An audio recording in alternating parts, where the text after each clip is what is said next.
চল্লিশে নারেটিভ কুমিল্লার ধর্মসাগর পাহাড়ের দিঘির সাথে রয়েছে জাদুঘরটি। প্রাচীন অনেক ঐতিহ্য বহন করে জাদুঘরটি।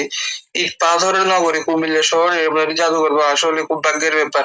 এখানে রয়েছে দ্বিতীয় বিশ্ব যুদ্ধ থেকে শুরু করে প্রায় 20 থেকে 50 বছর, 100 বছর, 150 বছর পুরানো অনেক পুরানো জিনিস, ঐতিহ্য। এখানে দেখতে পাচ্ছেন একটি পুরানো মাছের দাঁত, প্রায় 40 বছর পুরানো মাছের দাঁতটি। বিভিন্ন বস্তু দেখতে পারবেন এখানে। পুরানো ফ্যান থেকে শুরু করে বিভিন্ন পশু পাখির মাথা সহকারে মানুষের কঙ্কালও দেখা যাচ্ছে এখানে। এখানে দেখতে পাবেন বিভিন্ন কলসি সহ পুরানো বিভিন্ন আসবাবপত্র, বিভিন্ন জিনিসপত্র।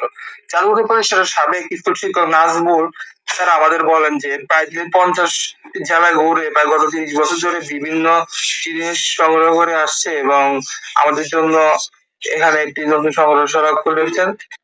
আপনার শিশুকে একবার হলেও বিভিন্ন পুরানো জিনিসের সাথে পরিচয় করবেন। কারণ আমাদের ঐতিহ্য, আমাদের পরিচয়, পুরাতন ঐতিহ্যকে ধরে রাখার দায়িত্ব আমাদের।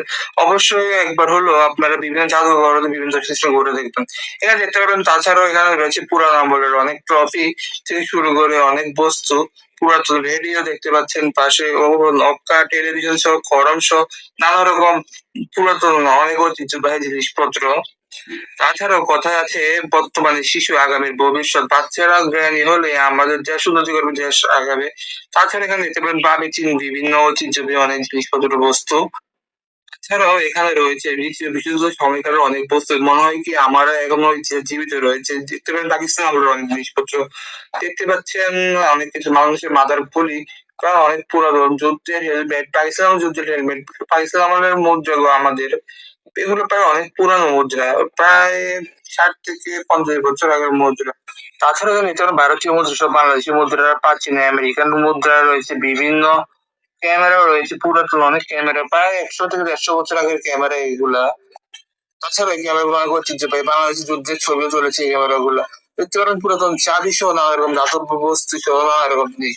বাংলাদেশের প্রথম ব্যবহৃত টেলিফোন এখানে রয়েছে অনেকের ধারণা মতে। আর তাছাড়াও রয়েছে নানা রকম জিনিসপত্র। পুরাতন মুখোশ দেখতে পাচ্ছি, নানা রকম জিনিস। আর নতুন নতুন জায়গা দেখার জন্য অবশ্যই আমাদের পেজে লাইক দিয়ে থাকবেন, কমেন্ট করবেন, শেয়ার করবেন। ভিডিওটি সম্পূর্ণ দেখার জন্য আপনাদের অনেক ধন্যবাদ। আগামীতে কোথায় যাওয়া যায় আপনারা অবশ্যই কমেন্ট করে জানাবেন।